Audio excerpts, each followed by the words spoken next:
So we will talk about the day of the Lord, ang araw ng Panginoon. Yung unang mga salita sa Isaiah 12:1, yun ang po nais kong basahin sapagkat ito'y tinutukoy sa araw ng Panginoon.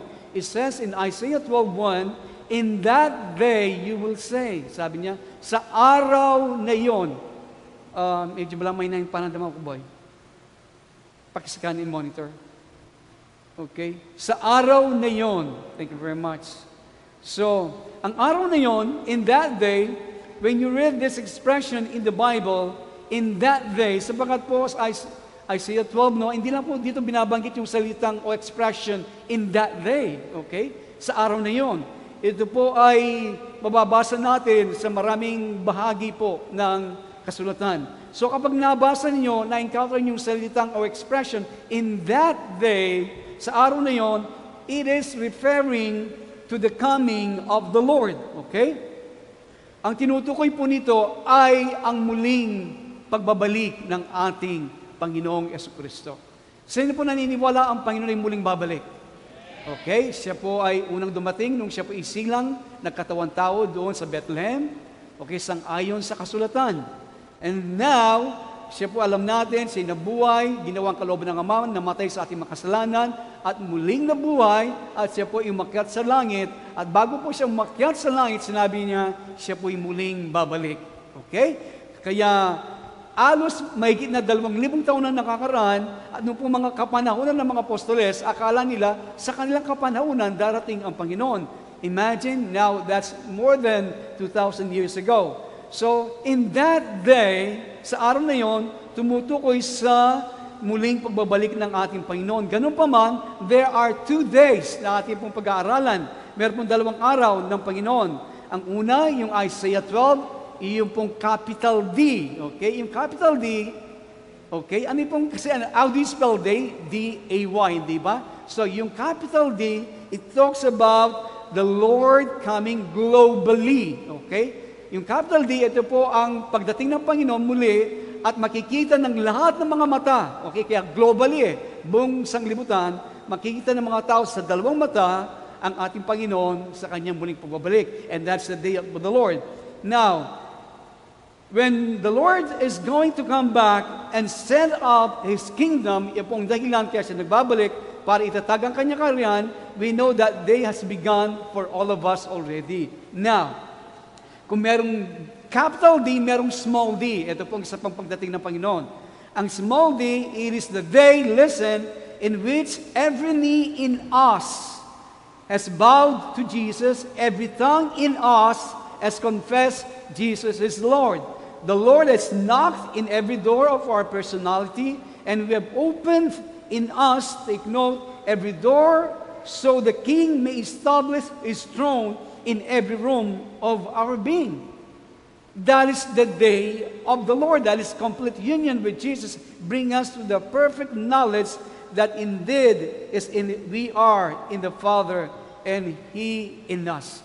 So, yun po ang maliit na araw ng Panginoon. Ito po nagpapasimula na kung saan po lahat ng tuod na nasa atin ay ito po ay luluhod. Lahat ng ating mga dila sa ating kalooban ay pinahayag na si Kristo ang Panginoon. At ang Panginoon ay kumatok sa bawat kwarto, pintuan ng ating personalidad. At ito binuksan natin para ang hari ng mga hari ay Kanya pong itatag at itayo ang Kanyang trono sa ating pagkatao at kalooban. Amen? That is the day of the Lord. Now, every room of our being is strong at night nito po ay ma-establish. Build up the throne of the Lord. And you know what? Saan ang throne ng Panginoon? God's throne is your will. Take note. I'm just establishing my point, okay? God's throne is your will. Ang kalooban po, ang throne ng Panginoon ay ang inyong mga kalooban. Your will to come along and say, God is right, man is not, and I'm weak, but He can make me strong. Amen? So God is building His throne. So we're talking about the day of the Lord, which includes, ito po, tayo po pinag-uusapan natin ang araw ng Panginoon, which mean ang kanyang pagdating, pero it includes, take note, sa bakit ito kasama, listen carefully, it includes battles. Okay? Ang araw ng Panginoon, sa kanyang pagbabalik, ito po ay kasama ang pakikipagbaka. Okay?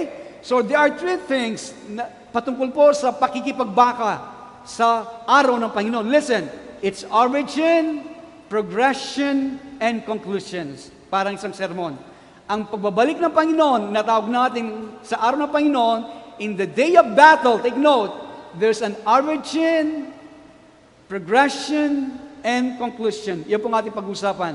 So we have the scriptures here to see. The day of the Lord includes the battle is of the Lord's. Ang pakikipagbaka ay sa Panginoon. Ito po ay nasa Deuteronomy chapter 2 verses 14 through 37. Take note. Deuteronomy chapter 2 verse 14 through 37. Huwag ka na pumunta dito, we don't have time. Okay? But this is an example how the battle is the Lord's, okay? And when we say battle, we're talking about something that is the day of the Lord. So listen, the day of the Lord, it is the battle of the Lord, kasama po yan. At ito pa, it may be something small for you, it may be something big for you, it may be something personal. Take note, pakipagbaka, no? Ito po ay, baka ito'y maliit para sa iyo, ilang mga bagay na malaki sa iyo. Ito po ay isang bagay na personal. It may have to do with your finance. It may have to do with your employment sa inyong trabaho. It have to do with your business. It may have to do with your relationship. It may have to do with your relationship with God. It may to do with the ministry. So that is the day of the Lord, and it includes the battles of the Lord. Amen? Nandiyan ba kayo? So there's a battle, and that battle to be fought, and that is the battle is the Lord. So we have to see if that the battle, the origin of it is with the Lord.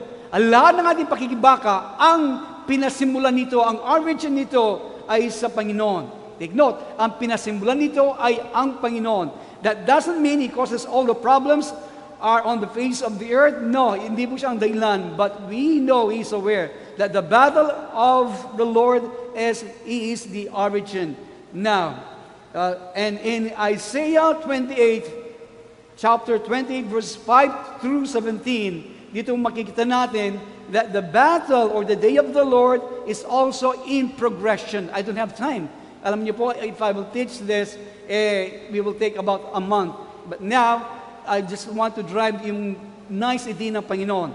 Na nice kung makita nyo, ang pakipagbaka, the battle is of the Lord, its origin and progression and conclusion.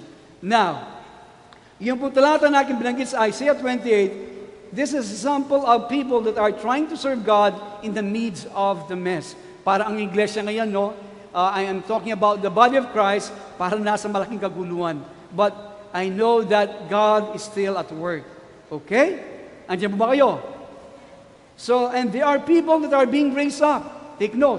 Kayo po kabilang doon. Mga tao na kanyang itinatayo, and they are being taught here a little, there a little, precept upon precept, line upon line, and they're humble and meek, and they are not hypocrites. Okay? Meron po mga tao ngayon na kanyang itinatayo, okay? Kanyang tinuturuan. Ang pagtuturo ng Diyos, sinasabi, isa-isang letra, isa-isang linya, isang aralin, sila po'y maamo, mababa, hindi po sila hipokrito at hipokrita. And there are people that are living a life of God before you and I in this room. Meron po mga tao na nandito na ipinamumuhay ang buhay ng Panginoon na nasa loob ng silid na ito, and you are them. And you are they. Amen? Kayo po yun. And you're not perfect, but you're in the midst, and you're in the battle, and the battle is the Lord's. Amen? Is building Zion, is building a foundation, it has righteousness. As our wall, meron pong isang plumb line. Meron pong isang patuloy, it says, this is righteous and this is not. And which one you're gonna choose, which one you're gonna build with, yan po sinasabi ng Panginoon. So the battle is the Lord, is in progression. The Lord is working with you. Now, the battle is of the Lord's, okay? Ang sa kanyang conclusion. Take note. In Revelation 19, verses 11 through 21, okay, there's an end of this war. Take note. Bear with me. meron pong katapusan sa pakikipagdigmang ito. There's victory for you. You can be made perfect even though you're not perfect at the present. What a description makikita po natin dito. What a concluding battle. This is the last battle, friends. Okay? Ito po ang pinakauling pakikipagbaka o pakikipagdigma. So, this is the conclusive battle. This is where it all comes to be. Ang lahat ng mga bagay nangyayari sa inyong mga buhay, ito po ang magiging kainatnan. Ito po patungo ang lahat ng mga bagay, okay, sa inyong pakikipagbaka. This is what you're fighting for. Ano po yan? For it is for that privilege, ito po, to ride alongside of this one who is on a white horse and his name is faithful and true. Isang malaking pribileyo. Dito po ang conclusion, okay, ang katapusan ng lahat ng mga bagay ng ating pakikitigma. Personal, anuman ng larangan kung saan tayo inilagay ng Panginoon, nandoon ang pakipagbaka ng Diyos. Okay? Listen, na isang malaking pribileyo na tayong sumakay ng kabayo na katabi niya, na kasi ay nakakasakay sa mga kabayo at ang kanyang pangalan ay tapat at totoo. Amen? Sino po siya? Walang iba kundi ang ating Panginoong Jesucristo. At sinasabi po diyan sa Revelation, on his thigh, okay? Written, dito po sa hita ng Panginoon, magkabila, King of Kings and Lord of Lords. See? And the armies of heaven are riding with him, and that is a call that is in your heart. Ang hukbo po ng kalangitan ay kasama niya, nakasakay sa kabayo. At yan po ang panawagan ngayon na nasa inyong puso. Baka hindi niyo po namamalayan. That's a call in your life. Here, 2015, in Mount Zion, in Angeles City. Even the world is now busy with different kinds of things, so on and so forth. We who are here in Angeles City, okay, lahat ay ginagawa ang kanilang mga usual business and challenges with the things that seems to be so important but are made of air and are nothing. Lahat ng pinagkaguluhan ng mga tao, okay ngayon, sa buong sangkatauhan at dito sa Angeles, alam niyo po, ang mga, akala nila ito mahalaga, pero ang mga bagay na ito ay hangin at mga bula at walang kabuluhan, mga bagay. The call in your life, as you are disciplining yourselves and you are bowing your knees and saying, God, this is not where my heart lies. My heart lies in you and in your kingdom. I want to be made righteous. I want your name written in my forehead and I want to ride alongside with you. Yan sana, na ang iyong pangalan ay mahukit sa aking noo. At ako sana, Panginoon, sa aking panalangin na pagsamo sa iyo, ako'y sumamang nakasakay sa kabayo sa iyong muling pagbabalik. Lord, we will ride with you, and that's a destiny that God has laid out for you. Yan po ang hangganan na inilagay po ng Diyos sa inyo. And that's the destiny that can happen. It can be concluded. Ang lahat po nakaunawa ay magsabi ng Amen. So your life, your discipleship has a conclusion, and its conclusion is you're riding in that army. Okay? So sana sasabihin ko po dito kung paano tayo sasakay ng kabayo, no?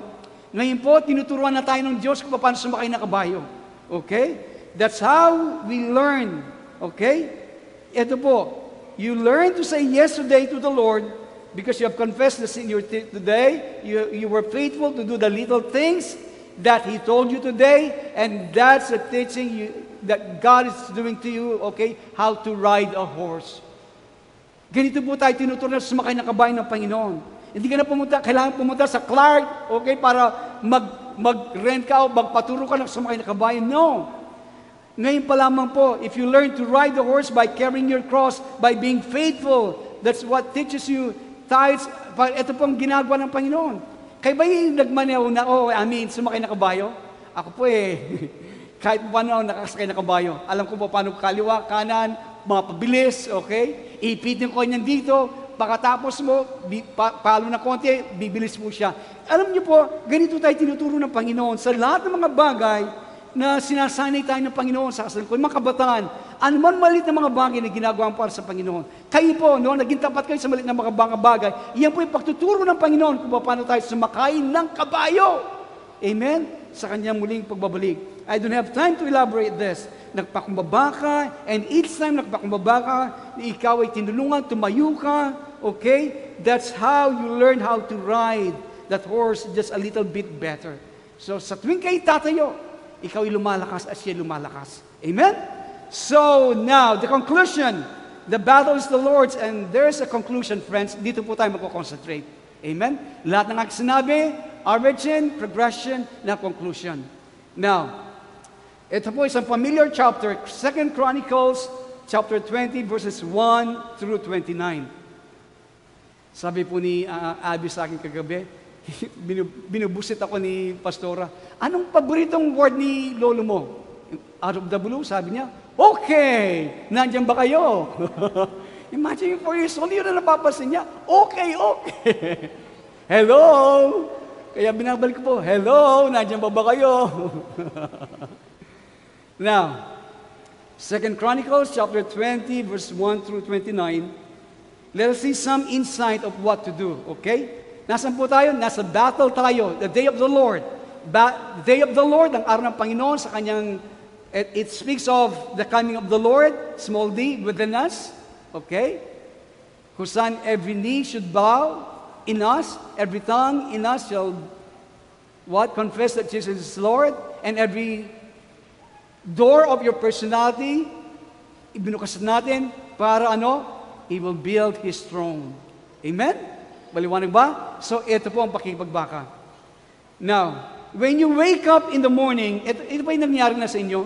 Pagising natin sa umaga, the first thing that you're hit, minsan, ito po, no, Monday, or anumang araw, anumang oras, is that your phone, your cell phone, or text, tumanggap ka, sabi, hey, pumunta ka dito, may problema dito, kailangan mong ayusin to, you need to take care of this, para bagang malaking bundok, pero malit lang ginagawang malaki.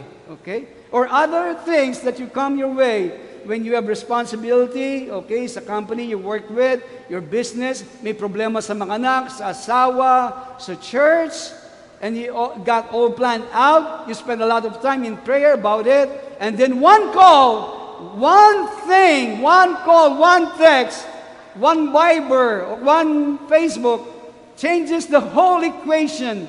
So there's a battle arises. Di ba? Minsan ganun lang po eh. Di ba? Just one call, one text. It changed the whole equation. Ano ang nangyari? Yung tumayo ang pakipagbaka. So you know, there's an origin, progression, and conclusion. But there's also an practical application too. Okay? So, sa 2 Chronicles, chapter 20, verse 1 through 4, dito po, no? Babasahin natin. Familiar po ito, nadinig na natin ang chapter na ito.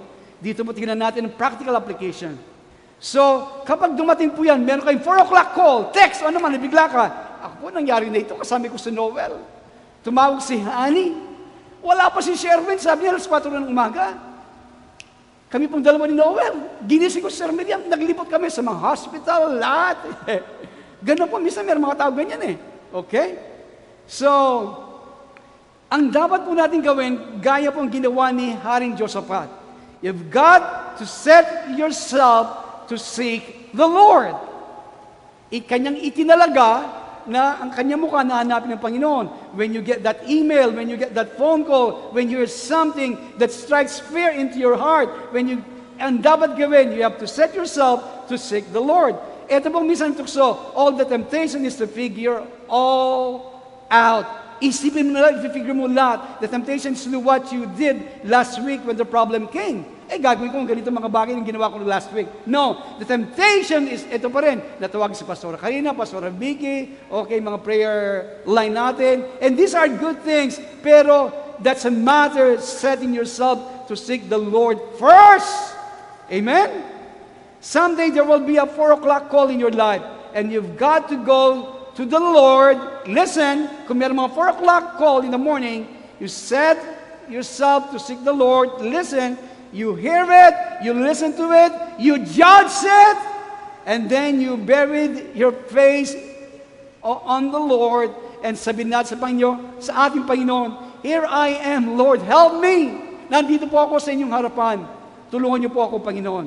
So basahin po natin verses 1 through 4. Okay, 1 through 4. Pag-i-flash mo in English, ako po sa salitang Tagalog.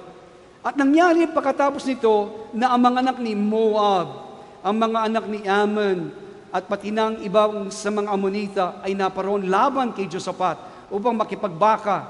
na magkagayon nagsiparoon ang iba na nagsisipagsaysay kay Josaphat na nagsasabi, may lumalabas na isang lubhang karamihang laban sa iyo. Na mula sa dako roon ng dagat, na mula sa Syrian, at narito sila po'y nangasa sa Son Tamar na siyang Engedi.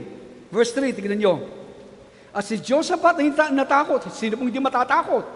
Tumalagang hanapin ang Panginoon. At siya nagtanyag ng ayuno sa buong Huda, at ang Huda'y nagpipisan upang huminging tulong sa Panginoon. Sa makatuwid bagay mula sa lahat ng bayan ng Huda ay nagsiparoon upang hanapin ang Panginoon. So, ito po ginawa ni Haring Josaphat. So sa atin naman, when bad news comes, sabi niya, it is reasonable to be afraid, okay? Reasonable po na tayo matakot. Katulad ni Haring Josaphat. May malaking, sabi, napakaraming hukbo. Iba't ibang mga tribo o mga bansa na namalaban para siya makipagdigma sa kanya. At siya po natakot, sinabi. So, tayo po minsan ay may dahilan para matakot sapagkat we're not there yet, sabi. We're not there yet. Sapagkat I have fear, at sabi na, I don't have perfect love yet. Sinasabi po ng Bible, when we have perfect love, it casts out all fears. But when you get that news, kapag nakuha po natin itong mga balita, that call, when you get that, okay, minsan sa mga kapatid, kung ikaw ay sesermonin, okay, you will be reprimanded sa iyong trabaho, when your job is on the line, baka ikaw ay mapatalsik, okay, sa iyong trabaho. So, ang dapat po natin gawin, you set yourself to seek the Lord. Amen? Just close your eyes and say, help me. This bad news, it seems to have a problem. So I'm seeking you, Lord. Etong gawin mo. I'm seeking you, Lord. Show me how you want this. This origin, progression, and conclusion of this battle is in your hands. Amen? Ang pakipagbakang ito ay nasa iyong kamay. So set yourself to seek the Lord. When the battle approaches, you set yourself to seek the Lord. And then, what would you do? Okay? Tinalaga mo na hanapin ang Panginoon. Well, you remind the Lord, okay, of His covenant. Itinalaga mo, hanapin mo mukha ng Panginoon, pagkatapos ang gagawin natin, ipaalala mo sa Panginoon ang kanyang pakikipagkasundo sa iyo. Remind Him of what He means to you, of what He has said to you, what He has done for you in the past. Ipaalala mo ito lahat sa Panginoon. Yan po ang sinabi ni Josaphat. Verse 5, tignan po natin, verse 5. At si Josaphat, ari po ng Israel o ng Huda, ay tumayo sa kapisanan ng Huda at Jerusalem, at sa bahay ng Panginoon, at sa harap ng bagong looban. At kanyang sinabi, tignan niyo po kanyang sinabi, O Panginoon na Diyos ng aming mga magulang, di ba ikaw ay Diyos sa langit? Di ba ikaw ay puno sa lahat ng kaharian sa mga bansa, at nasa iyong kamay ang kapangyarihan at lakas? Ano pa't walang makakaharap sa iyo? Di mo ba pinalayas, o aming Diyos, ang mga nananahanan sa lupain ito sa harap ng iyong bayang Israel? At iyong ibinigay sa binhi ni Abraham na iyong kaibigan magpakailanman? Verse 8, At nagsitahan sila roon at ipinagtayo ka ng santuaryo roon na ukol sa iyong pangalan. Na sinasabi, verse 9, Kung ang kasamaan ay dumating sa amin, ang tabak ng kahatulan o salot o kagutom o kami ay magsisitayo sa harap ng bahay na ito at sa harap mo sapagkat ang iyong pangalan ay nasa bahay na ito at kami ay dadaing sa iyo sa aming pagdadalamhati at kami ay iyong didinggin at ililigtas. Amen? Now, what Joshua did is set himself to seek the Lord, is set a fast. Ang buong bayan ng Jerusalem at Israel, tumawag siya ng pag-aayuno. He calls people together. He calls those who are faithful. Tinawagan niya yung mga tapat. It's good to call your brothers and sisters. It's good to ask a pastor for counseling support if the Lord's put that in your heart. So when you set the Lord, yourself to seek the Lord, with those, take note, who are like-minded. Kung ikaw ay nagtalagang hanapin ng Panginoon, kailangan yung mga taong iisa ang puso. Iisang pag-iisip natin. Amen? And then you remind the Lord of His covenant. Kailangan ipaalala natin ang Panginoon, sa Panginoon, ang kanyang tipuan sa atin. Sabihin natin, Lord, you're the greatest. Okay, colloquial tayo. You're the greatest. He set himself in such comparison, he says, you are the ruler of all the kingdoms of the heathen, and in thine hand there's no power and might that stands against you. Yan po kanya sinabi. Di ba ikaw ay puno sa lahat ng karyan ng mga bansa, ang nasing kamay, ang kapangyarihan at lakas, ano pa't walang makakarab sa iyo. Si o makakatayo. So you remind yourself by telling God. Para bang pinapaalala mo rin sa iyong sarili, pag sabi mo sa Diyos, okay, God already knows that He's powerful. Alam ng Diyos na siya makapangyarihan. You don't have to tell Him that. But in so doing, when you remind that God says, sinasabi mo, you're the greatest, there's no problem too big for you. Ikaw ang dakila, walang problema na malaki para sa iyo. You're the God that gave me this responsibility. You put me in this ministry. You put me in this job at work. You gave me this authority. You're the greatest. You gave me this business. Lord, you are the greatest. Amen? You are almighty. So, Lord, these things started from you. Sabihin mo. Ang bagay nito ay yung pinasimulan. I did not put myself here. I did not elevate myself. And you put me here. Ipinagkatiwala mong bagay nito sa akin. You use these people to put me here. So, Lord God, I'm reminding you. Okay? Ipinapaalala ko sa iyo. You remind God that. Ipinapaalala ko sa iyo. Sabihin sa Kanya. But when He hear your voicing that, kapag nadidig ng Diyos na iyong sinusuwalat ang mga bagay nito, you're reminding yourself as well, and you let the spiritual realm know where you stand. Kapag sinasabi mo ito, pinapaalala mo ito ang mga pangako ng Panginoon, at ipinapaalala mo din sa iyong sarili, ipinapaalala mo din sa spiritual na kaharian, ang lahat ng mga banal na anghel, lahat na sa spiritual na kaharian, ang mga kampo ni Satanas, kung saan ka nakatayo. Amen? Now, you're letting the spiritual realm know that God is all-powerful. God is all-truth. And He's the one that called me to this place. Siyang tumawag sa atin. Saan malarangan tayo ay tinawag ng Diyos. He put me here, and so you remind the spiritual realm, okay? So they can wake up and realize who they're gonna be dealing with a little while longer. Ang lahat ay magsabi ng, just remind God of His power and His majesty. Remind Him of the promises that He gave to you. Remind Him of how faithful He was in the past when He delivers you. Amen? And sabihin natin sa Kanya, Lord, you have dedicated your life, itinalaga mo ang buhay mo sa Kanya, and that your life is a temple, and His name is inscribed in your life. Yan sana. Ang Kanyang pangalan ay nakaukit sa inyong buhay. Sino nakaukit sa inyong buhay? Ang Panginoon? Ang mga sayon ang nakaukit sa kanilang buhay ay ang Panginoon. Okay? Ako ba ay aasa doon? Hello? And that's what God is doing. You say, Lord, this is my body, my life, okay? It's your temple. Ito ang temple mo. Your name is inscribed here. And I dedicated my life. Sabihin mo, ang pangalan mo ay nakaukit sa akin at itinatalaga ko ang buhay nito. And whenever I got in trouble, when things started to go bad, when pestilence came, when famine came, wala tayong pambili ng gatas, okay? When destruction came, I will run to you, and ask you for help. Amen? So you remind the Lord of His covenant, and then we ask for the judgment of that situation. Remind Him, okay, ang Kanyang tipan sa iyo at hingin mo ang Kanyang paghahatol. Hingin mo ano ang Kanyang iniisip sa sitwasyon na yan kung saan ka naroon. Basahin po natin verses 10 to 12 through 12. Okay? At ngayon narito, ang mga anak ni Ammon, tandaan nyo, si Josaphat, nananalangin, no? At ni Moab, at nang sa bundok ng Seir na hindi mo ipinalusob sa Israel nang sila'y magsilabas sa lupain ng Egypto, kundi kanilang nilikuan sila at hindi sila nilipol. Verse 11, tignan mo kung paanong sila'y gumaganti sa amin na nagsisiparito upang palayasin kami sa iyong pag-aari na iyong ibinigay sa amin upang manahin.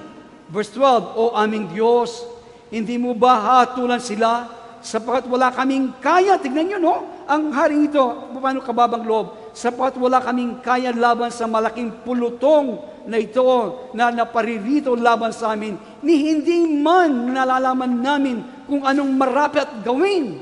Ngunit, ang aming mga mata ay nasa iyo. Minsan dumadaan tayo sa ganang kalagayan, di ba? Anong magagawa ko? Kaya, umusbong ang takot sa malaking pulutong na karamihan ng mga hubong ito. Hello? At hindi ko alam kung anong gagawin ko, Panginoon. Pero, ito ang sinabi niya, ang aming mga mata ay nasa iyo. Amen? Hello? Jehoshaphat was reminding God what He has done to these people. He saved them. Hindi sila nilipol nung sila lumabas sa Egypto tungo sa Promised Land. Sabi niya ng Panginoon, okay, sa kina Joseph, nung lumabas ang bansang Israel sa Egypto, okay, ang mga anak ni Ammon at ni Moab, iwasan niyo sila. Okay? Huwag niyo silang lipulin. Pero ngayon, sila mismo ang nakikipagdigma. At kasama pang mga anak ng mga tribo at mga bansa laban sa Huda at Israel. Kaya dito, ipinaalala ni Jehoshaphat, tignan mo kung paano kami ginaganti sa kabilang kabutihan na ginawa natin sa kanila. The Ammonites, sabi niya, declare war on them. And so these people are saying, God, look, sabi niya, you told our forefathers way back that let these people alone, okay? Now they are attacking us. And this isn't right, hindi tama. So, ito po, no, itong gawin natin. So, you ask God judgment on this situation. Hello? So, ano mo situation? Huwag kayong maging passive. Basta dumaan loob. Ano po yung paghahatol sa sitwasyon na ito? Tanungin po niyo kagad. Ano po masasabi niyo, Panginoon, sa sitwasyon na ito? If you think that someone is doing you wrong, kung merong isang tao, anuman, na gumagawa ng mali sa inyo, then, friends, you have to ask God judgment on it. Hingin mo ang paghahatol ng Diyos sa bagay na yun. Ano sasabihin? Lord, ano po masasabi niyo dito? You have to say, huwag mo sabihin sa Panginoon, Lord, these people at work, alam niyo po ngayon, nakikita ko, malaking politika, ang mga Pilipino, mahilig sa politika talaga. Okay? Crab mentality. Lalo sa workplace and so on and so forth, no? Yung mga tao sa loob na trabaho, sa church, so on, dito, Mount Zion, wala pong ganito. Amen? Okay. Ba't ganyan? Alam niyo po, you don't have to run them down and say, ang mga tao dito sa trabaho namin, they are scoundrels, they are liars and cheaters. Ang mga tao din sa loob ng ganito sa trabaho, so on and so forth, mga salbay, mga pilyo, mga sinungaling, at mga mandaraya sila. They are cheaters. Huwag niyo sabihin yan. Just say, Lord, this is what is going on. Panginoon, ito po nangyayari. And this is the situation. What is your judgment on it? Ano yung po masasabi mo dito? Ano po yung pag-aatol mo dito? So, you told us to leave these people alone, sabi po ni Jehoshaphat. Now these people are coming out of nowhere, attacking us. It doesn't seem right. What is your judgment? So ask God judgment on your battle, on your problem. Amen? Hello? So, ngayon po, when we stand, tignan nyo, when we ask for judgment on a situation, then we stand ready to hear God speak. Now, tignan nyo po. Umiingi ka, no? Excuse me. Bear with me. Now, kapag ikaw ay nanalangin, kapag ikaw humingi, ipinaalala mo sa Diyos ang iyong tipan sa Kanya, listen, then, tumayo po tayo, listen, at maghintay na siya'y magsalita. Amen? Dito madidinig natin, from 13 through 17, kung paano nagsalita ang Diyos. Ngayon, basahin po natin. Ang buong Huda ay tumayo sa harap ng Panginoon. Pati, take note, ang kanilang mga bata, ang kanilang mga asawa, at ang kanilang mga anak. Okay? Verse 14, na magkagayon dumating kay Jehaziel, na anak ni Zacarias, na anak ni Benanias, na anak ni Jehiel, na anak ni Matanayas, na Levita, sa mga anak ni Asaph, anong dumating? Ang Espiritu ng Panginoon sa gitna ng kapisanan at kanyang sinabi, listen, dinggin ninyo ang buong Huda. Sabi niya, dinggin niyo buong Huda at ninyong mga taga-Jerusalem at ikaw na Haring Josaphat. Ganito ang sabi ng Panginoon sa inyo, huwag kayong mga takot o manglupaypay man dahil sa malaking karamihang ito, sapagkat ang pakikipagbaka ay hindi inyo, kung hindi, Amen. Listen, all children and the inhabitants of Jerusalem and King Jehoshaphat, thus says the Lord to you, do not fear or be dismayed because of this great multitude, for the battle is not yours, but God's. But God's. Verse 16, itong instruction, bukas ay magsilusong kayo laban sa kanila. Narito sila'y nagsiaon sa ahunan ng sis at inyong masusumpungan sila sa dulo ng libis, sa harap ng ilang ng Herwel. Verse 17, kayo hindi mangangailangan makipaglaban sa pagbabakang ito. Magsilagay kayo, magsitayo kayong panatag at tignan ninyo ang pagliligtas ng Panginoon na kasama ninyo. Amen? O Huda at Jerusalem, huwag kayong mga takot o manglupaypay man. Bukas ay magsilabas kayo laban sa kanila sapagkat ang Panginoon ay suma sa iyo. Amen? So, dito, sabi niya, kayo hindi mangangailangan na makipaglaban sa pakikipagbaka ito. Imagine that. Hindi ko kailangan makikipagbaka. So, you have to stand to be ready to hear God speaks. Okay? Ganyan ang inyong mga panalangin. Lord, nakatayo po kami ngayon, handang makinig sa iyong pangungusap. And you know, sometimes God speaks through little kid. Okay? Minsan ang Panginoon mangungusap sa pamagitan ng mga maliit na mga bata. He speaks to the others vehicle. He speaks to the smallest, the least of the brethren. You know, prophecy might come forth from a little person someday in this assembly. Okay? Yung po na-prophesy sa atin ni Pastor Gabi Minsan po mga propesya lalabas sa mga bata. Okay? We got to be ready to judge it and receive it from the Lord. Okay? Kapag dumating yung ganito magpagkakataon, we have to judge it, tignan natin anong sinasabi ng Panginoon. But just because he or she is not a seasoned saint, 50 matagal-tagal ng panahon, okay, means that God can't speak through one of the younger generation. Akala natin, yun lang matagal na sa Panginoon na pwede mangusap ang Panginoon. No, God can speak to the children. Amen? Out of the mouth of babes. Yan ang po sinasabi sa Isaiah 12. Amen? God can prophesy through him or her. They can prophesy through a 5-year-old little boy, okay, or a 6-year-old girl. It speaks to us if we are willing. Then we have to judge and say, God, is this right? Amen? Nandiyan ba kayo? But the thing we can do is to write it off. Minsan, ang nangyayari, hindi natin pinapansin. Because they are little, because they are of another generation than us. How many of you are there, fathers and mothers, has been astonished by the things that have come out of your children's mouth? Hindi ba? Ako po, nabibigla minsan sa aking mga po. 5, 6. Kayo po, minsan, Daddy, Mommy, hindi ba itong dapat natin gawin? Hindi ba itong ginawa mo sa nakaraan? Hindi ba? Mabibigla ka, oo nga pala, no? See, minsan mula sa mga bata, lumalabas. Yung hindi mo inaasahan, ang Diyos na mismo nagsasalta sa iyo. Amen? So, realize that God can speak to you in your dire need.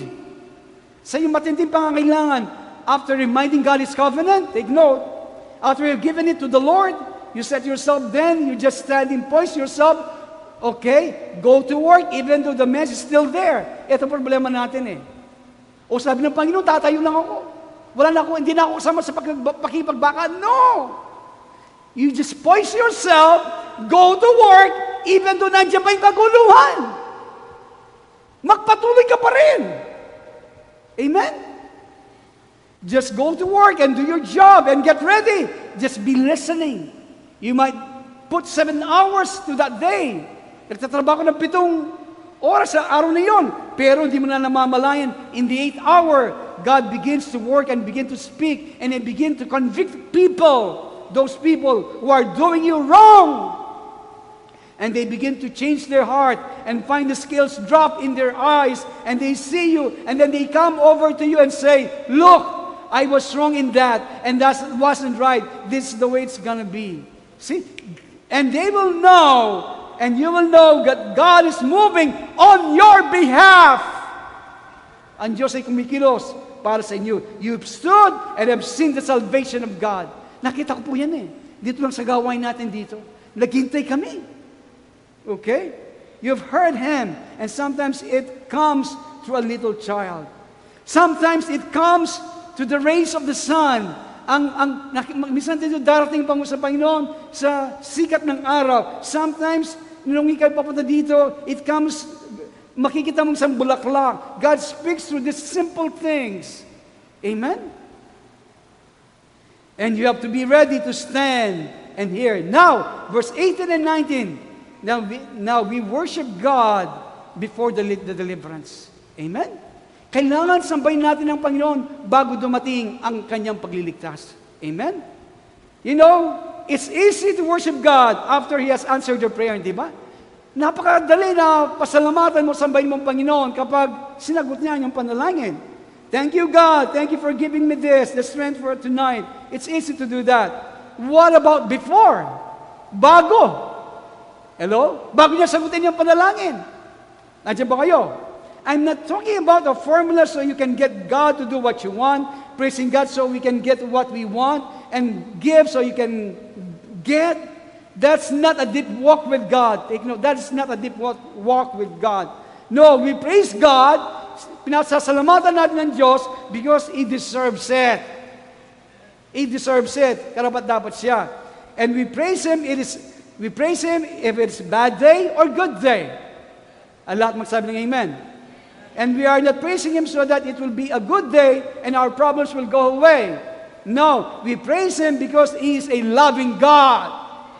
Mapagmahal siya ng Diyos because He has given us another day to breathe, another day to see the puppy dog natin, another day that go and learn more about Him in our difficulties. Pasalamatan natin ng Diyos sa mga bagay nito. Amen? Verse 18 and 19, tignan natin. 18 and 19. At itinungo ni Jehoshaphat ang kanyang ulo sa lupa. Okay? Itinungo niya. Nagpatira pa siya. At ang buong Uda at ang mga taga-Jerusalem ay nagpatira pa sa harapan ng Panginoon na nagsisamba sa Kanya o sa Panginoon. At ang mga Levita sa mga anak ng mga Kauhita at sa mga anak ng mga Koralita ay nagsitayo upang purihin ang Panginoon, ang Diyos ng Israel, na totoong malakas na tinig. Yan pong gawin natin dito. Ang buong gusaling ito, mamaya, kasama mga bata, iyanigid natin sa lakas ng totoong tinig sa pagpupuri, pag-awit, pagsamba sa Diyos. Amen? Yanigin. A lot of children involved in this. Kay Jehoshaphat, maraming mga bata ang kasama dito. So God is moving among our young people. And we who are getting older must learn to yield and also watch and also to judge and pray and support them. Marami pong pinapadala mga young people ngayon ng ating Panginoon. Amen? Kaya kailangan po tulungan sila, supportahan sila, bantayan sila. Amen? Hello? Alam niyo po, sa mga panahon dati, maraming mga young people, sapagat ang mga young people natin ngayon, ibang ginagawa ng Panginoon. Hindi lang sila puro hype ngayon, na sa ating mga young people, ang katunayan ng ating Panginoong Jesucristo. Ang buhay niya ay lumalago sa kanila. Kakaiba sa ibang mga, okay, hindi ko po, pero meron sila na alam ko, taglay nila ang buhay ng totoong Diyos. At merong pong, at siya'y nagiging number 1 sa kanilang mga puso at buhay. Amen? Higit pa sa boyfriend, girlfriend. Okay. Now, we need to worship God before the deliverance. Amen? Hello? all heard these little specks, they said, sabi ng mga bata, hindi nyo na kailangan makipagbaka bukas. Take note, but they still worship and said, okay, we're going to worship you, Lord. They worship God before they were delivered. And then, take note, they entered the battle believing in God's plan. Ngayon, tignan niyo po ang sequence, no? Nagpasalamat nila sa Diyos bago pa dumating ang pakikipagbaga at pagliligtas ng Panginoon. Ngayon, papasok na sila sa pakikipagdigma. Use your imagination. Okay? Use your imagination, please. Para bagang, okay, magpunta tayo sa Iraq o sa Syria, whatever. Okay? Nandun ang mga ISIS. At ngayon, tignan natin ang plano ni Jehoshaphat at ng propeta ng Diyos. Kung ano ang kanyang gagawin. Okay? Now, they entered the battle believing God's plan. Ito pong plano ng Panginoon. Verse 21 and 22. At sila'y nagsibangon maaga sa kinaumagan at nagsilabas sa ilang ng Tekoa at abang sila'y nagsisilabas, itong sabi ni Jehoshaphat, tumayo siya at nagsabi, dinggin ninyo ako, O Huda, at ninyong mga taga-Jerusalem. Sumampalataya kayo sa Panginoon ninyong Diyos, sa gayoy matatatag kayo. Sumampalataya kayo sa kanyang mga propeta, sa gayoy giginhawa kayo.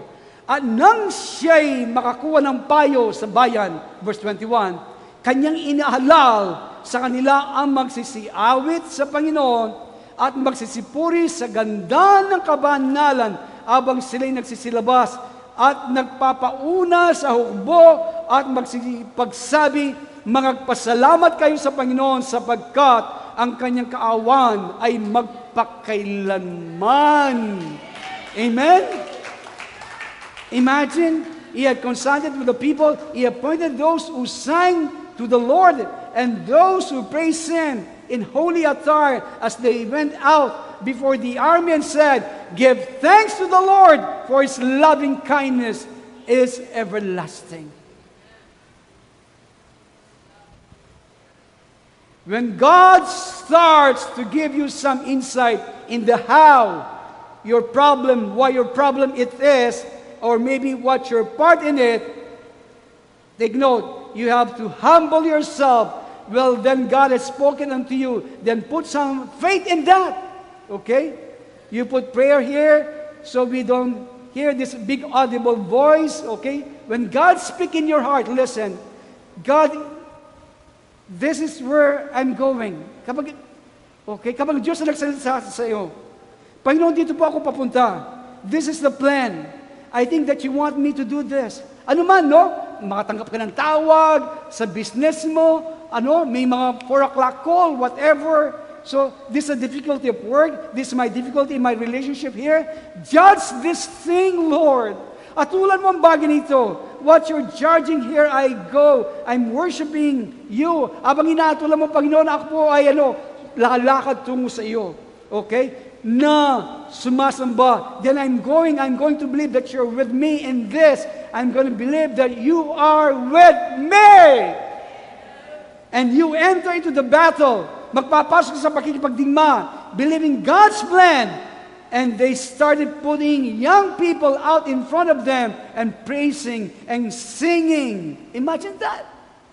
Habang nandyan na, okay, sa harapan nila ang mga ISIS, ang ginawa nila, inilagay ang mga choir sa harapan.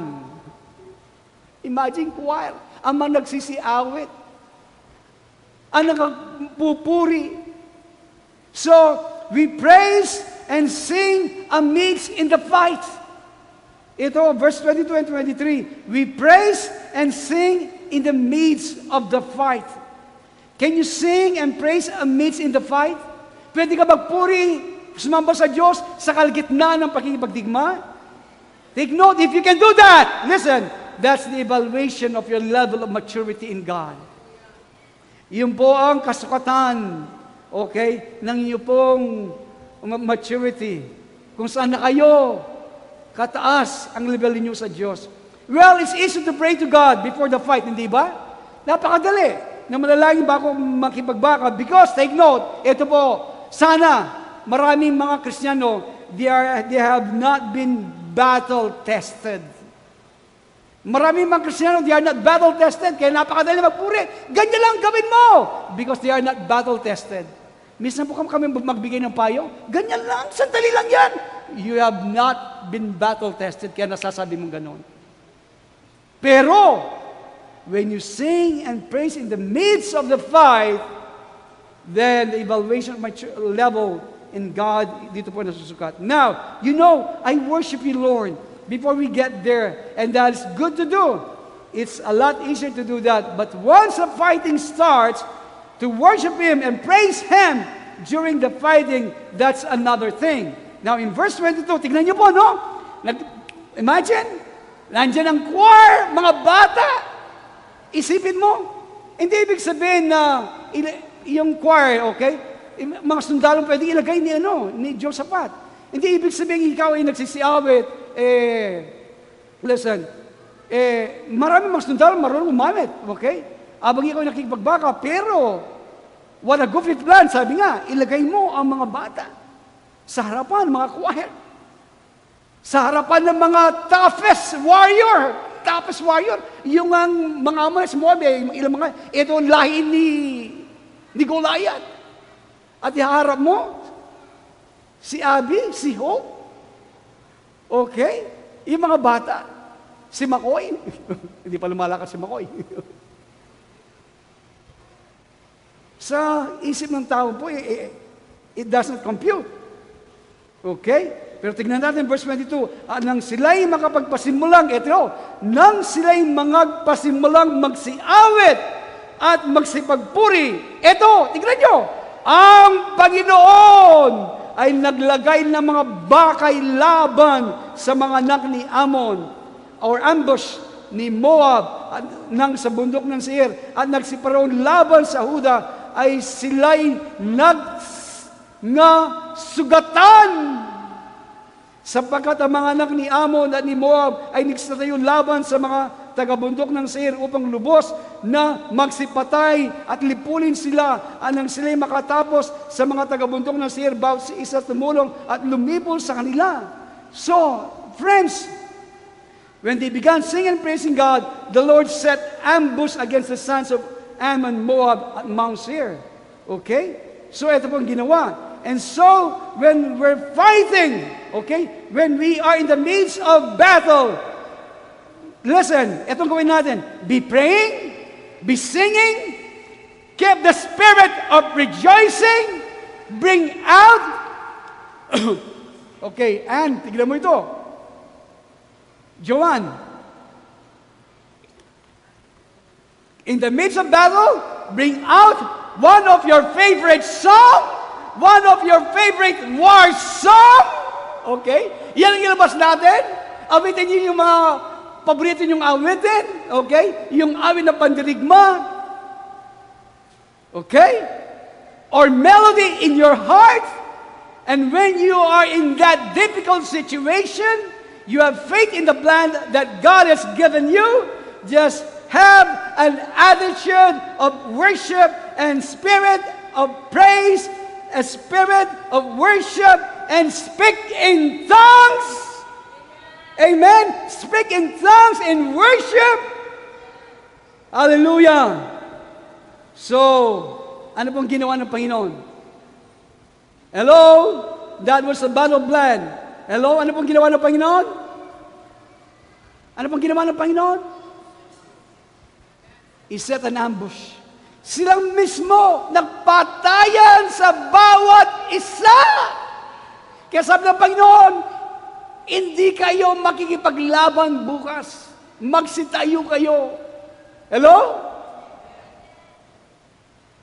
So Josaphat, listen, he believed in it, he worshiped God before the deliverance, and then when they started to fight, they just started singing and praising. And the other guys destroy themselves.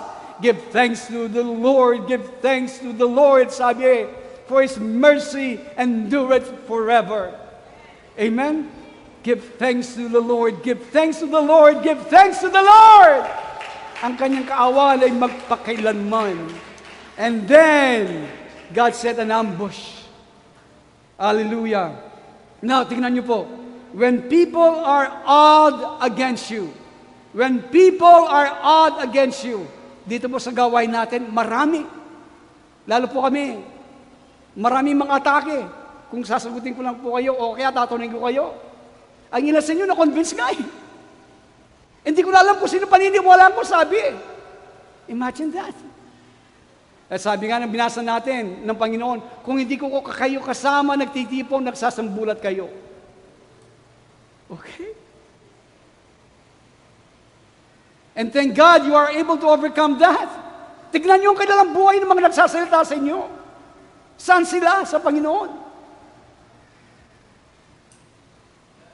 So when people are out against you, when the enemy is using the spiritual darkness to fight against you, they're using also spiritual darkness to fight against you. Alam niyo po, kahit ng mga pastor, ito ginagawa na. Nag-chat na ng mga negative things. They're speaking negative things, spiritual, dark things. If you are in God, take note, if you are in God, the battle will turn against them. It's gonna turn upon them. Ang pakipagbaka po, iikot laban sa kanila. Okay? Laban sa kanila. Ito po yung nangyari na sa amin. Okay? Kayo po na nakasama natin. Nung umalis din kami sa States noon, way back about 10 or 15 years ago, yung board mismo, okay? Natin. Board at mga pastor. Umalis kami, pagdating namin, wala ng church. Nagtayo ng ibang church. Sila.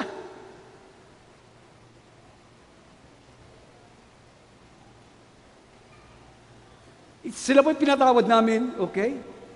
But take note, that's why you have to be careful that you don't put your heart into, okay?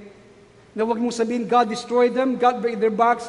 I mean, there's time for that. Meron mong oras na sabihin yan. But David prayed those things in the song. But let God do His works. Alam mo po nangyari? At sasabihin dito. And then when you see the situation turn, and begin to turn, sometimes it happens in a day, sometimes it takes a month, and sometimes it takes years. Yung pong mga umiwalay sa atin, ilang buwan lang, nagtayo ng sarili church, sila mismo naglaban-laban sa bawat isa. Nagkaiwa-iwalay. So mga kaibigan, kaya po itong iniiwan ng Diyos sa atin. Kapag inyong ginawa ang dapat natin gawin na inuutos ng Diyos sa atin ngayon, kapag nakikita nyo ang mga bagay umikot, no? Kapag nakikita nyo mga bagay ito'y magbago, baka hindi sa isang oras, hindi sa isang araw, or months, or years, take note. It takes years for people that are in darkness, take note. They are in a big system. It takes years for them to change, but sooner or later, they start to go in and turn amongst themselves. Kaya po sa laman ng trabaho ninyo, basta gawin nyo, arapin ninyo, magpuri kayo. Balang araw sila mismo ang makakagatan sa bawat isa. Sa lahat na larangan. Hello? Bakit? The spirit and darkness, they can't get along with one another. Sila mismo, ang spirito at ang kadiliman, hindi mo makakasundo yan. Oo, they are united in some sort against you. Makakasama yan, laban sa iyo. Pero sila mismo, God will set an ambush. But soon, take look, Jesus is on the scene and you are carrying your cross. Take note, kung darating ang Panginoon sa kalagitnaan, kung inyong pinapasan ang inyong krus, their pure hatred is just gonna turn in on itself. Yung kalandalisay na kapautan, okay, ito po'y magbabalik sa kanila. And so they will destroy themselves. So these people didn't have to fight. Remember, the young kids, okay, sabi nila, hindi kayo makipagbaka bukas, but they did have to show off for the battle, di ba? Sila po dumating sa pakipagbaka. Right? So just because you don't have to fight, that doesn't mean you don't show up prepared. They still have to go out there and sing praise. See? Kahit sinabi ng Panginoon, huwag kang gagalaw dyan, pero dapat magpakita ka, nakahanda. Amen? Lumabas sila. Anong ginawa? Nagpuri, sumamba. Give thanks to the Lord, for His mercy endureth forever. Amen? You have to go out and still face the issue. But if you're faithful, God is gonna turn against them. Amen? Okay, 2 more minutes. Ito po naman, no? Tignan nyo. Lastly, verses 24 through 29, we rejoice in the plunder of God's enemies. See? Magdidiwang ka, samsam. Okay? Sa ibibigay ng Diyos. Samsam mula sa kaaway ng Diyos. Amen? Tignan po natin. Verse 24. At nang ang Uda ay dumating sa bantayang buhok sa ilang, sila'y nagsitingin sa karamihan at narito mga bangkay na nangagkabuwal sa lupa at walang nakatanan. Verse 25. At nang si Josaphat at ng kanyang bayan ay magsiparoon upang kunin ang samsam sa kanila, kanilang nasumpungan sa kanila na sagana ay mga kayamanan at mga bangkay at mga mahalagang hiyas na kanilang mga sinamsam para sa kanilang sarili na higit kaysa kanilang madala. Imagine that. Higit sa kanilang madala at sila nagsidoon ng 3 araw sa pagkuha ng samsam na totoong marami. Woo! Sister Marseng. At lungaldo, 3 araw. Hindi na lang mabuhat ang mga samsam, higit pa. Okay? Paglabas nyo dito, yan sana ang babawinin ninyo. Amen? Na hindi nyo na makayanan dalhin ang lahat ng mga samsam na yan. Okay, bunga na ng ating pakikipagbaka laban sa ating mga kaaway. Yan po ang aming prayer sa inyo. Na lahat kayo maging mayaman pa kay Bill Gates. Yes. Kung yun nalolobin ng Panginoon, pagkakatiwala sa atin.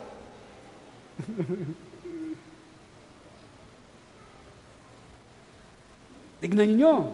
Verse 26, nang ikapat na araw, sila'y nagpupulong-pulong sa libis ng Baraka, sa do'y kanilang pinuri ang Panginoon, kaya ang pangalan ng dakong iyon ay tinawag ng libis ng Baraka hanggang sa araw na ito, na magkagayon nagsibalik sila bawat lalaki sa Uda at sa Jerusalem at si Josaphat ay yunaan nila upang bumalik sa Jerusalem na may kagalakan sapagat sila'y pinagpagkatuwa ng Panginoon sa kanilang mga kaaway. At sila nagsiparoon sa Jerusalem na may mga, tignan nyo, sila'y nagsiparoon sa Jerusalem na may mga salteryo at mga alpa at mga pakakak sa bahay ng Panginoon at ang takot sa Diyos ay napa sa lahat ng kaharian ng mga lupain. Nang kanilang mabalitaan, ang Panginoon ay nakipaglaban sa mga kaaway ng Israel. Amen? When you are faithful to carry your cross, when you're faithful to put your trust in the Lord, when you realize your salvation originates in God, when the battle is the Lord's, when God acts in your life, He makes one verse in the Bible more vivid ever been in your life. When He begins to do a new works in your life. Yan pong gagawin. Listen, mga bata, malapit na tayo, okay? Sit down, mga bata. Sit down. Okay? Kapag ang Diyos, okay, makikita niyo ang kaligtasan mula sa Kanya at ang pakipagbaka sa Diyos, kapag ang Diyos ay magpasimula na kumilos sa inyong buhay, ito pa, paano siya, ganito, listen. Ganito po siya nagpapasimulang kumilos sa inyo. Bubuksan niya mga talata sa inyo, napakaliwanag. When He begins to do a new work in your life, siya magpapasimulang gumawa panibago sa inyong buhay.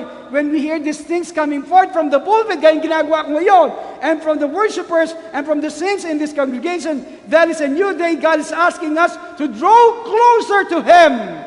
Ito pong ginagawa niya ngayon. Then you can be assured when God's works is complete in you, that you can rejoice and take plunder in it. Dito po nakakakuha ng samsam. Okay? Kapag ang Diyos ay gagawa, makakatiyak kayo na magiging ganap ang gawain ng Panginoon at Kanyang pakikitungo. Kaya ikaw ay lalabas na ikaw, may buong pagpupuri. Yun ang iyong samsam. Amen? Though be things that you never would have learned that you had not gone through that battle. Meron kang nadaanan sa pakipagbakang ito, meron kang natutunan. Yun po ay samsam na ipagkakalob ng Diyos sa inyo. Amen? And that's a plunder against the enemies. The enemy means things. Itong gagawin ng ating kaaway.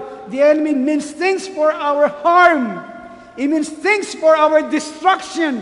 But when the Lord works in us and give us victory over him, then there's spoils and we come back with experience. Babalik ka na mayroong karanasan. We come back with maturity. We come back with some compassion for other people. Parang nadinig ko si Sister Karina. Sabi niya, Sister, naunawaan ko yung sinasabi. Ang asawa ko, anak ko, na ganito ang kanilaranasan. Ito, mananalangin tayo. Yun! Ang isang kaabagan, isang bagay na samsam na ipinagkaloob ng Diyos sa iyo.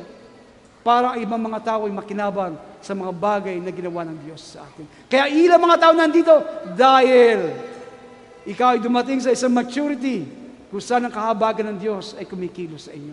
Ito'y darating, hindi lang po sa mga bagay nito, maging financial, material, okay? Kung ikaw ay magiging tapat, take note, magiging tapat. Lahat ng ito, ng ating pakikipagbaka, take note, gaya na nasabi ko, ang pakikipagbakang ito, ang araw ng Panginoon sa kanyang pagdating, take note, ang origin, ang progression, and conclusion and application ay sa Panginoon. Amen? Tayo po lahat ay tumayo.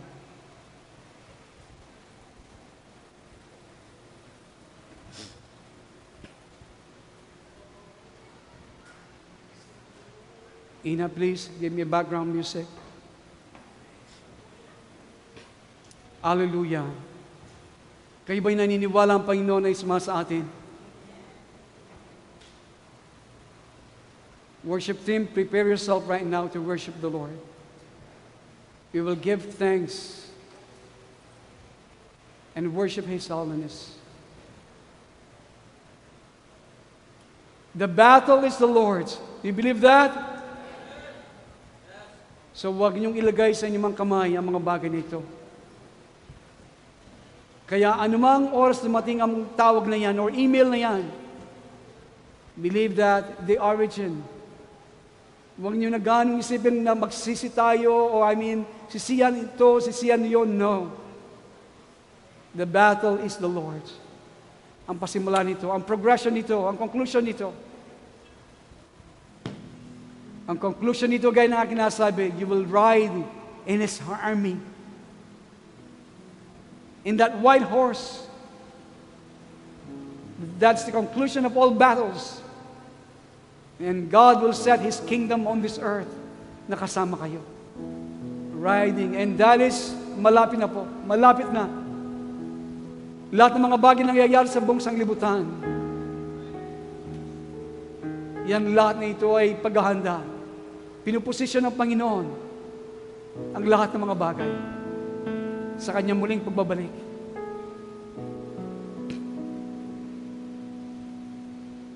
Thank you, Father. So today, mga kaibigan, mga kapatid, kayo ay aming pinagkakatiwala sa Diyos. Alam niyo ang dapat niyong gawin, gaya na inyong nadinig. God has a plan. Nangusap siya. Remind the Lord, ano mo sitwasyon kayo naroroon. Gaya nga nasabi, maging financial sa inyong relasyon sa inyong mga anak, ang kalagay ng ating mga anak, mga apo, sa ating mga pangangalakal or business, whatever, sa ating trabaho, your job is on the line, whatever, na anumang ating kalagayan, just remind the Lord the covenant. Ipaalala mo sa Panginoon, ipaalala mo kung paano siya naging tapat sa iyo sa nakaraan. Habang ginagawa mo yon, nadidinig ng spiritual kaharian kung sino ka. Anong pangako ng Diyos sa iyo? So Lord God, this morning, we will worship you before the deliverance. We will worship you, Lord God, in the midst of the fight or war. Sasambahin ka namin, pupurihin ka namin. Panginoon, kung tutuusin, kulang ang aming buhay at salita na gawin ang mga bagay na ito. Gawin ganun pa man. Gawin namin ang nararapat sapat kami ay sa iyo. umihinga kami, nabubuhay kami, nag-exist kami. Lahat ng mga bagay na yung pinagkatiwala sa amin sa buhay na ito. Panginoon, lahat, maging sa pamilya, asawa, anak, buhay, lahat ng ito, Panginoon Diyos, ay yung pinagkatiwala.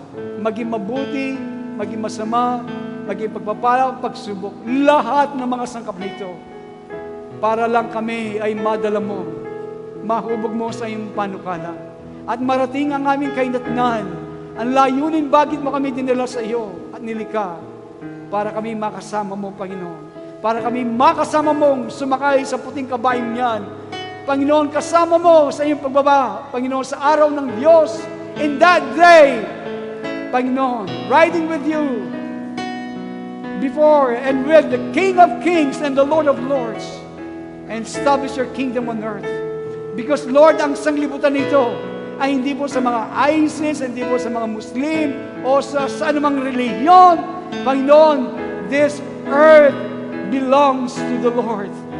Sa Kanya, gaya ng ipinahayag sa Revelation, Lord, the earth is the Lord and the fullness thereof, Lord.